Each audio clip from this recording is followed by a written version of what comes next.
কি ভাবছেন বিকেলের আড্ডায় শুধু চা দিয়ে চালিয়ে দেবেন? ওহ, ওই যে পাড়ার মোড়ে যে দাদুর দোকান, ওই দোকানের মতো যদি গরম গরম সিঙ্গারা আপনার বাড়িতেই বানানো যায় কেমন হয়? চলুন তাহলে দেখে নেওয়া যাক সিঙ্গারা বানানোর কাজ।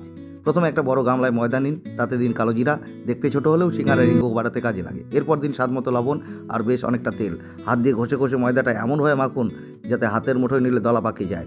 মনে রাখবেন, তেল দিতে কিন্তু কিপটিমি করলে সিঙ্গারা আপনার সাথে বেইমানি করবে, খাস্তা হবে না। এরপর অল্প জল দিয়ে একটা শক্ত ডো বানিয়ে নিন, আধা ঘন্টা রেস্ট দিন। এবারে আলুর তরকারি করে নিন, তারপরে ময়দাগুলোকে ভালো করে একবার বেলে নিন।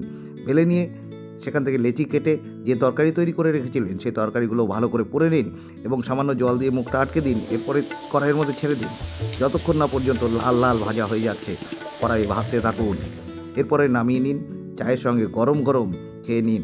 আহ, কামড় দিয়ে দেখুন, খুব মুচমুচে হয়েছে, সেই স্বাদ। এক কাপ চা সঙ্গে একবারে সিঙ্গারা। কেমন লাগলো ভিডিও? এই ধরনের ভিডিও পেতে ভিডিওটি শেয়ার করে রাখুন।